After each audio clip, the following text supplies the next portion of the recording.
14 April 1891. आमचं 14वं अपत्य जन्माला आलं, भीम. आता अंधार जाणार, प्रकाश येणार. चमकण्यासाठी आवश्यक होता प्रकाश. जे जातपात, स्पृश्य अस्पृश्य आणि गरिबीच्या दाट अंधारात हरवली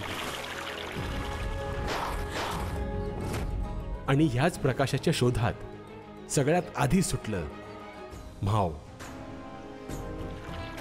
मी माझ्या पूर्ण कुटुंबासोबत साताऱ्याला पोहोचलो. पण जातीचे काटे जसे पूर्ण देशात उगवले होते तसेच साताऱ्यात होते आणि पोहोचताच टोचायला लागले. भीम शिकू नये म्हणून समाज त्याच्या हातातून पुस्तकं हिसकावू लागला. शिक्षक वर्गातून बाहेर काढू लागले. प्रयत्न खूप झाले की जिद्द फाटक्या पानाप्रमाणे विखरून जावी, आत्मविश्वास गळून पडावा आणि सन्मानाने जगण्याचा विचार जळून खाक व्हावा. साताऱ्यात सगळ्यात आधी या लहान सूर्याला ओळखलं आंबेडकर गुरुजींनी. म्हणून तर आपल्या जातीचं नाव देऊन भीमराव सकपाळला भीमराव आंबेडकर हे नाव दिलं.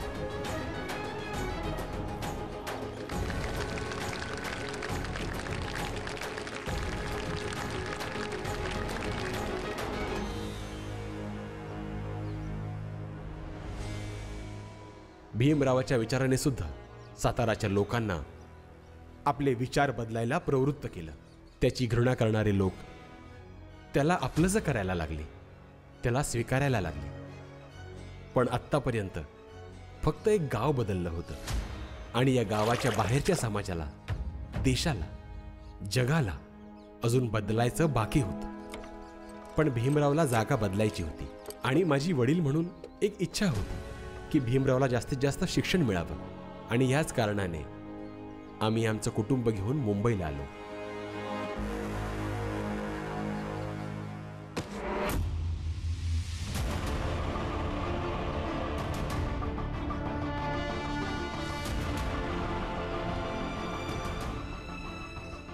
लगेच वर्गातून बाहेर निघ.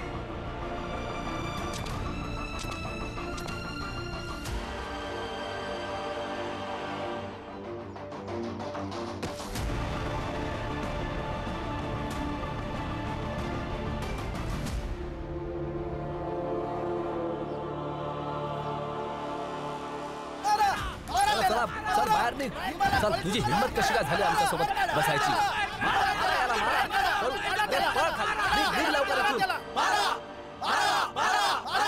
भीमरावला कॉलेजमधून बाहेर काढा. तू सायन्स शिकणार, चेहरा बघितला स्वतःचा. आता एका खालच्या जातीतली व्यक्ती ज्या मायक्रोस्कोप मधून डोळे घालून बघणार, त्याच मायक्रोस्कोप मधून मी सुद्धा बघायचं आता. खरंच म्हणतात खालच्या जातीतले लोक ना आमच्या पायाखालच्या धुळीसारखे आहेत. यांना आमच्या चपलेची भाषाच कळत असते.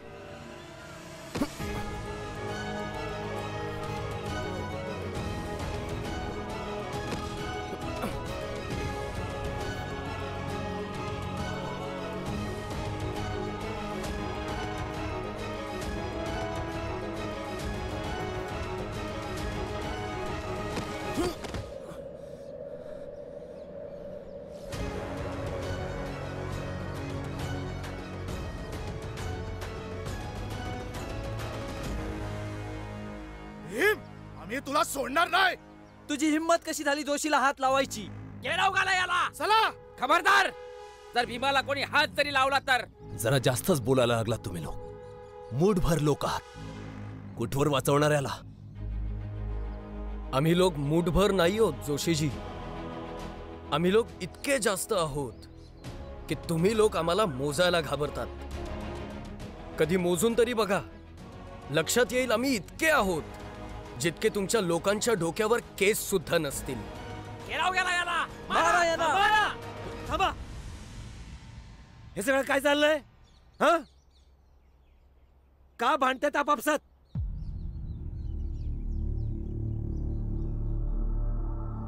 अरे कोणी सांगेल की नाही? गुरुजी हा खालच्या जातीतला असून सायन्स शिकणार? आम्ही ज्या मायक्रोस्कोपमध्ये डोळे घालून बघतोय आता त्याच्यामध्ये हा सुद्धा बघणार का? आमच्यासोबत टेबलवरती बसणार, आमची पवित्रता भंग करणार? क्षमा असावी गुरुजी, पण हे कॉलेज आहे, कुठलं धर्मनाशक संस्थान नाही. मी तुम्हाला पहिलेच सांगितलं होतं, या भीमाला दाखला नका देऊ. जर घ्यायचंच असेल तर विज्ञान नका शिकवू देऊ. पण माझं इथे कोणी ऐकलंच नाही. हे बरोबर नाहीये.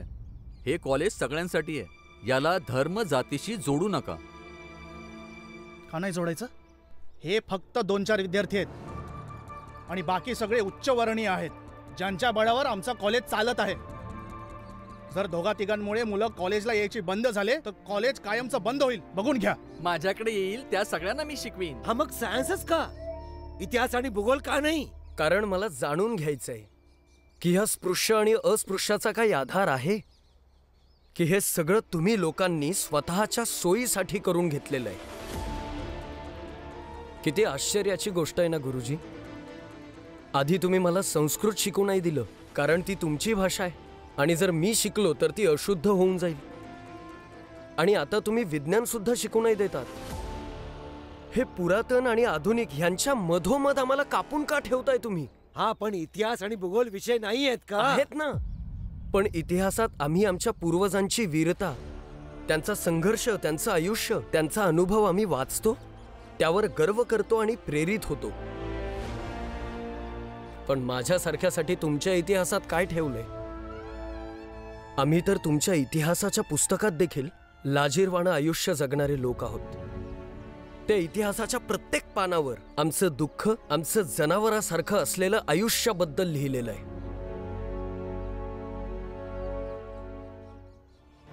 हे मडकं बघतोस ना, हे या करताय. जेव्हा आम्ही उंच जातीच्या लोकांच्या वस्तीतून जाऊ तर आमची थुंकी त्यांच्या जमिनीवर पडू नये. आणि हे पाठीमागची झाडू या करता, म्हणजे ज्या रस्त्यावर आम्ही चालू, ज्या रस्त्यावर आमचे पाय असे ठसे पडतील, या झाडूने ते झाडले जातील. तुम्ही आपल्या जनावरांना धुवा, अंघोळ घाला आणि या जनावरांच्या शरीरातून जे पाणी या पृथ्वीवरती पोचेल तर ते पाणी तुमचं झालं म्हणून समजा. तुमचं तर समजा आयुष्य जातं या घाणीमध्ये. तुला काय घाणीची घाण वाटणार र? तुला तर या घाणीची सवयच झाली असेल.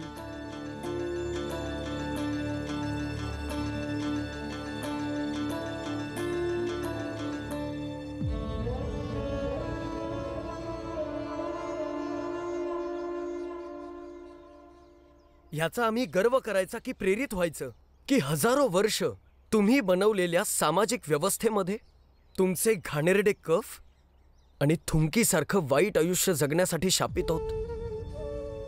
सांगा ना.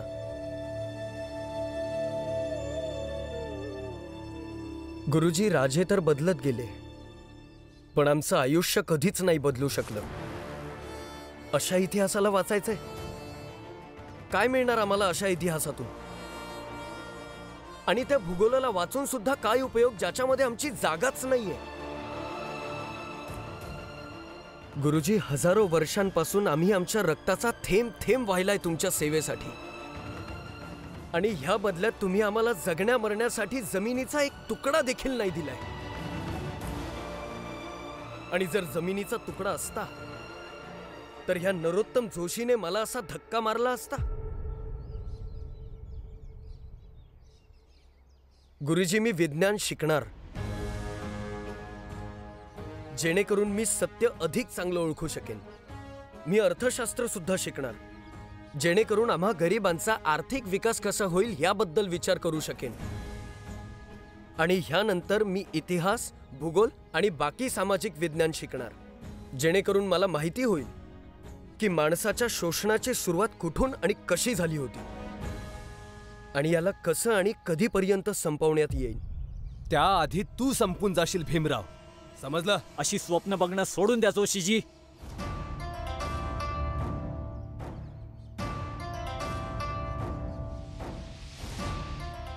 आनंद दादा, तू कधी आलास?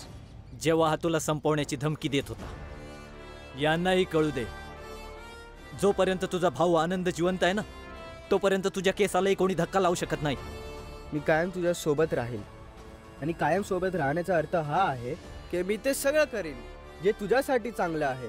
आणि आनंद असताना भीमरावाच्या अभ्यासात अडचण येणार नाही. चला. शाबास भीमराव. चल भीम, घरी जाऊ. भीम, तू खूप चांगलं काम केलंस. हा भीम, आम्हा सगळ्यांना तुझ्याकडून खूप हिंमत मिळते.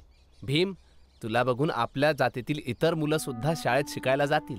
कारण की तू फक्त शिक्षण घेत नाहीयेस, तर येणारी पिढी चांगली शिकण्यासाठी आणि त्यांच्या सन्मानाचं जीवन जगण्यासाठी एक मार्ग तयार करत आहे. असाच पुढे जात राहा भीम. ही उमेद कधीच विजू देऊ नकोस. आम्हा सगळ्यांना तुझ्याकडनं खूप आशा आहेत.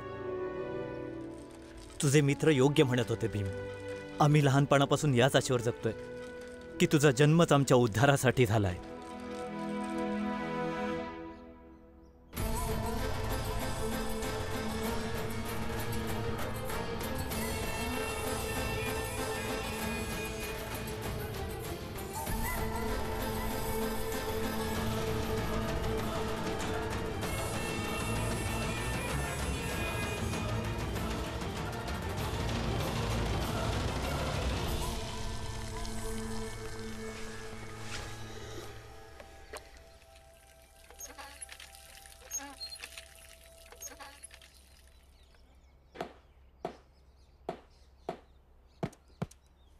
अरे काय करतो या, लागल ना तुला. अरे ते पहा, भीम दादा आले. शिकून सवरून आलेत साहेब, बघताय ना. आज तुम्ही खेळताय तिथे, शाळेत नाही गेला? अहो, शाळेमध्ये ह्याने एका मुलाला मारलं. तो मोठ्या जातीचा होता. मग त्याने गुरुजींकडे तक्रार केली. मग गुरुजीने आम्हा सर्वांना ओरडून हकलून दिलं. पण त्याने मला पहिलं मारलं होतं आणि माझे केस पण ओढले. ठीक आहे, उद्या सगळे शाळेत जा. आणि परत हकलून दिलं तर? नाही हकलणार. मी उपाय सांगेन तुम्हाला. जा तुम्ही खेळा.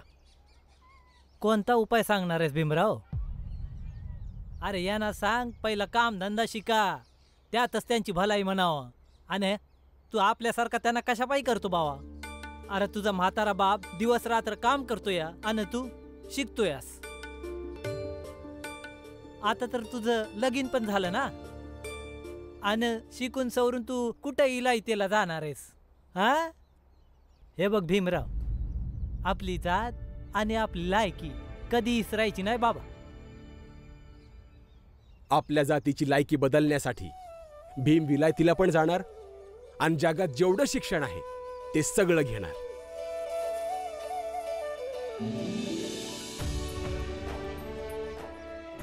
बाबा,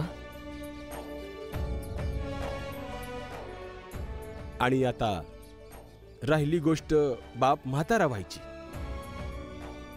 तर ह्याचा बाप अजून म्हातारा नाही झालाय. आणि पोरं कधी बापाच्या खांद्यावर ओझ नाही होत. खरं तर प्रेरणा असतात. तुम्ही काय म्हणत होता? भीमाचं लगीन झालंय. मग काय झालं? तुम्ही ह्याला असं समजा ना की तुळसा आणि मंजुळा लग्न करून आपापल्या सासरी गेल्या, तर भीम आणि आनंदाच्या बायका दोघी ह्या घरी आल्या. मला मुलीची कमी कधी भासलीच नाही. काय काय बोलत असतात तुम्ही बाप लेक, मला तर काय बी समजत नाही बघा.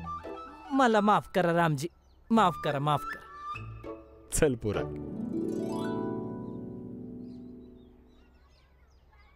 भीम, हा,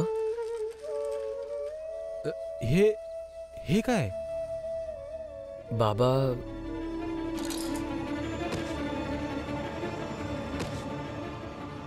ते आज कॉलेजमध्ये. समजलं मला. चल, पण तुझं लक्ष अभ्यासावरनं हलू देऊ नकोस. भीम, जरा न्याहारी बेरी करून येले का? तुझ्याकडून एक चिठ्ठी लिहून घ्यायची आहे. हो काका. रमा, काळजी नको करू. जेव्हा भीमभाव येतील तेव्हा जे विचारायचे ते विचार. रमाबाई, घ्या आला तुमचा अभ्यासू नवरा. घ्या, आले. आता स्वतःच विचारा यांना. काय झालं? काय विचारायचंय? तुम्ही पोरा आणि सुनेच्या मध्ये पडू नका. इतक्या वर्षांमध्ये मी कधीही काही विचारलं नाही, पण आजकालच्या पोरी आमच्यासारख्या थोडेच असतात. सासरी येऊन 4 दिवस नाही झाले आणि 100 प्रश्न सुरू. नवीन नवीन घरी आली आहे तर 100 प्रश्न विचारेलच ना जिजाबाई. वहिनी, काय विचारायचं होतं रमाबाईला? अजून लहान आहे ती, बऱ्याचशा गोष्टी अजून तिला कळत नाहीत ना. कुठे आहे ती? चुलीपाशीच आहे की.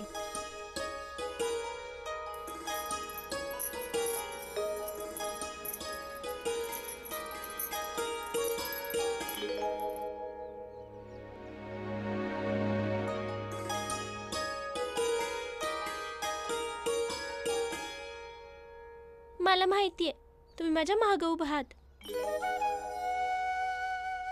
मी तर कायम तुझ्या पाठीशीच उभा राहीन, जेणेकरून तुला साहस मिळेल तुला जे करायचंय त्यासाठी.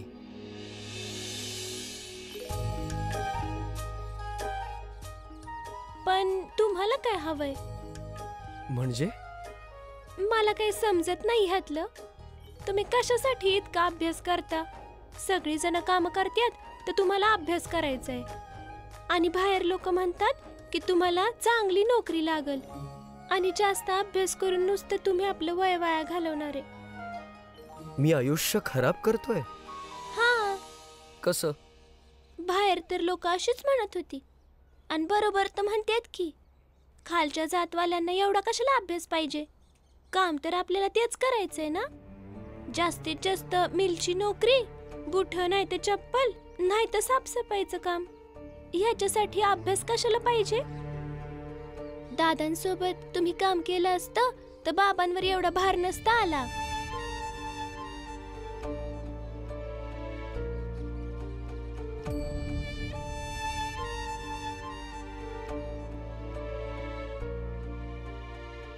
रमा, तुला माहितीये आपल्या समाजाचे लोक फक्त चपला शिवणं, मोलमजुरी करणं किंवा फक्त साफसफाईचेच कामं का करतात?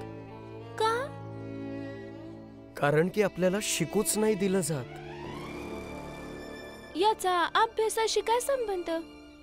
आपण जिथे जन्माला आलोय त्यांचं जे काम आहे तेच आपलं बी काम आहे ना. आपली जर जातच नाही बदलणार तर काम कसं बदलेल? रमा, हीच तर चाल आहे आपल्याला शिकू न देण्याची, जेणेकरून आपलं काम नाही बदललं पाहिजे.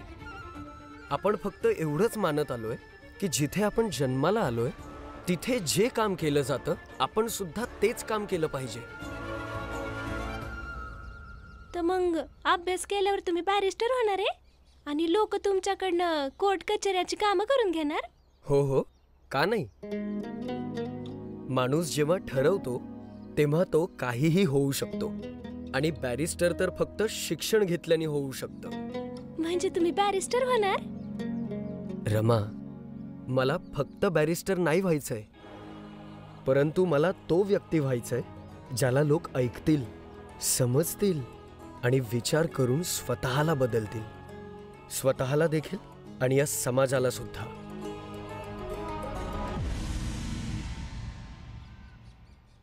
तुमची मंजुळा दीदी म्हणत होती तुम्ही मोठं होऊन पुस्तक लिहिणार आहे, आणि त्या पुस्तकात नवीन नवीन कायदे पण असतील. त्या पुस्तकात ना एक गोष्ट जरूर लिहा. कुठली गोष्ट? हीच की नवऱ्याला आपल्या बायको सोबत असलं नाही बोललं पाहिजे ज्याबद्दल तिला काही कळतच नाही.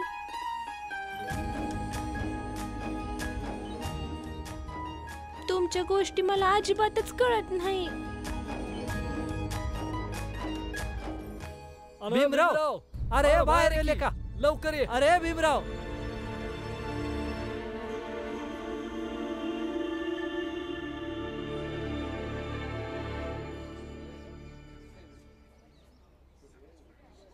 काय झालं? काय झालं? आम्हाला या चाळीची झडती घ्यायची आहे. का? आम्हाला संशय आहे इथे सराईत चोर राहतात. काय? पण हे तुम्हाला कोणी सांगितलं? आम्हाला माहिती मिळाली आहे की इथे काही खालच्या जातीचे लोक राहतात. हो, राहतात. तर सगळ्या जगाला माहिती आहे की खालच्या जातीचे लोक त्यांना खाण्यापिण्याची अडचण आली की हीच कामं करतात. चोरी, लूटमार. जर तुम्हाला ह्या आधारावर चाळीची झडती घ्यायची असेल की इथे खालच्या जातीचे आणि गरीब लोक राहतात आणि ते चोर असतात, तर मी तुम्हाला चाळीत शिरूच नाही देणार. अच्छा, तर तू आम्हाला अडवणार? पोलीस आणि कायद्याच्या आडवा येशील तू? जर तुमचा कायदा हे सांगतोय जर खालच्या जातीचे गरीब लोक हे चोर आणि लुटारू असतात, तर तुम्ही तुमचा कायदा बदलून घ्या, आपले विचार बदलून घ्या आणि मग या इथे. त्यानंतर आम्ही स्वतः तुमची मदत करू. जर आमच्यामध्ये कोणी चोर निघालं तर आम्ही स्वतः त्याला तुमच्या स्वाधीन करू. पण जर तुम्ही आम्हाला ह्या आधारावर चोर लुटारू समजत असाल कारण आम्ही खालच्या जातीतले आहोत, तर मग आम्ही तुम्हाला आत नाही येऊ देणार. मग मला तुला अटक करावी लागेल. अरे ठीक आहे, करून घ्या, पण तरी सुद्धा तुम्ही आत नाही येऊ शकणार. नाही तर मग आम्ही थांबू.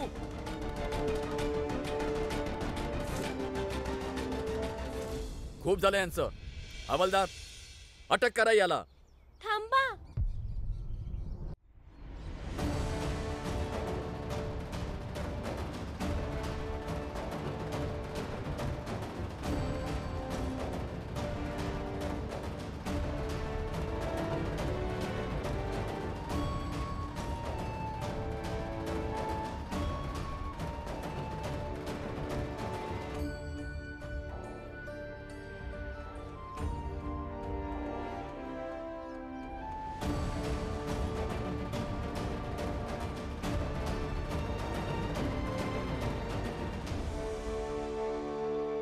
नाही, मी ह्यांना जेलात नाही जाऊ देणार.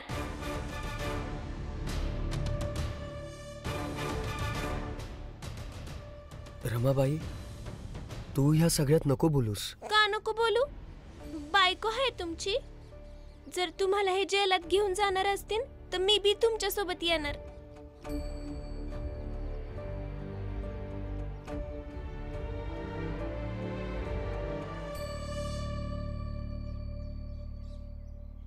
हे बघा फौजदार साहेब, तुम्हाला काहीतरी गैरसमज झालाय. इथे सगळेजण सगळ्यांना ओळखतात. विश्वास ठेवा, इथे चोर कोणीच नाहीये. सापडेल चोर, तुम्ही बघाच. हवालदार, या दोघा नवरा बायकांना अटक करा आणि घेऊन चला ठाण्यात. मग बघून घेऊ. काय बघून घ्याल? तुम्हाला वाटलं म्हणून तुम्ही कोणाला बी उचलून घेऊन जाल वय? जर या दोघांना जेलात नेलं तर आम्हाला बी घेऊन जा. बांधा रश्या फौजदार साहेब. मला बी घेऊन चला फौजदार साहेब, मी बी येणार. मी बी येणार फौजदार साहेब. यावा, मला बी अटक करा. आम्हाला बी घेऊन चला, आम्ही बी येतो. असं कसं घेऊन जाणार तुम्ही आमच्या भीमला? आम्हा सगळ्यांना पण घेऊन चला. घेऊन चला मला. आम्हाला घेऊन चला. चला घेऊन आम्हाला.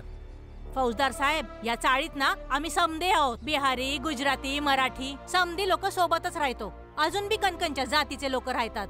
पण याचा अर्थ असा नाही का आम्ही वेगळे आहोत. आणि हीच गोष्ट भीमरावांनी बी आम्हाला समजावली आहे. जात तुमची कोणची बी असू देत, पण आपण सगळे एक आहोत. करा करा. एकच आहोत. आता तर कायदा मला परवानगी देत नाहीये की तुम्हा सगळ्यांना पकडून मी ठाण्यात घेऊन जाऊ. पण ज्या दिवशी मला काही पुरावा मिळेल ना की या चाळीमध्ये कोणी चोर आहे, त्या दिवशी त्या चोरासोबत तुम्हा दोघा नवरा बायकोला पकडून ठाण्यात घेऊन जाईन. चला. साहेब, मला नाही माहिती मी बरोबर केलं का चूक. माझं लगीन झालंय ह्यांच्याशी आणि मी कायम ह्यांची साथ देत राहीन, सुखात बी आणि दुखात बी. जीवनाच्या चांगल्या वाईट वळणावर जशी तू माझ्यासोबत उभी होतीस, तशीच भीमराव सोबत रमाबाईला उभं असलेलं पाहून आज विश्वास बसला की भीमच्या अर्धांगिनीच्या रूपात रमाबाईची निवड एकदम योग्य होती. खूप मोठी मोठी स्वप्न नका बघू. स्वप्न नाहीयेत फौजदार साहेब. आता आमच्या आयुष्याचा संकल्पच हा आहे की एक दिवस समाजामध्ये न्यायाचा कायदा असेल, ज्यामध्ये राजा आणि रंक दोघेही समान असतील.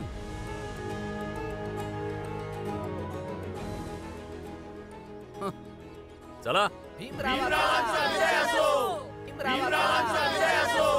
भीमरावांचा विजय असो. भीमरावांचा विजय असो. भीमरावांचा विजय असो. राष्ट्र संविधानाचा तूत शिल्पकार शिल्पकार समता अन बंधुतेचा तूच सूत्रधार सूत्रधार तूच सूत्रधार राष्ट्र संविधानाचा तूच शिल्पकार समता अन बंधुतेचा तूच सूत्रधार लेखणीस बनविले सशस्त्र धारदार भेदांवर द्वेषावर करुणी तू प्रहार साहेब माझा भीमराया साहेब माझा भीमराया भीमराव जिंदाबाद भीमराव जिंदाबाद भीमराव जिंदाबाद भीमराव जिंदाबाद भीमराव जिंदाबाद भीमराव बघितलं तुम्ही सगळ्यांनी, हा आहे एकजुटीचा परिणाम.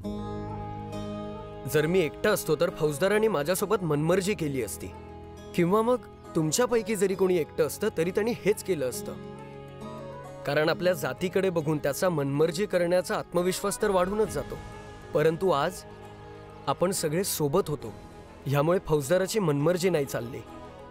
हीच एकजूट आपल्या जातीची ताकद आहे आणि ती ताकद राहील. तुम्हा सगळ्यांचे खूप खूप आभार. आणि रमाबाई, तुझे पण आभार. आज तू जे केलंयस ना ते साहसी काम होतं. आज तू तुझ्या नवऱ्यासोबत जशी उभी राहिलीस तसंच आयुष्यभर सत्यासोबत तटस्थ उभी राहा. हा ते तर आहे रामजी, कमालीची सून आणली तुम्ही. आओ भाऊ, कमालीची तर असलच ना. शेवटी दंड भरून रमाबाई सारखी सून आणली आहे बघा. कोण करता असं? आपल्या आवडीची सून आणायला दंड भरल? अरे त्याने असाच थोडी भरला होता दंड. काम पण तसंच केलं या. काय रामजी,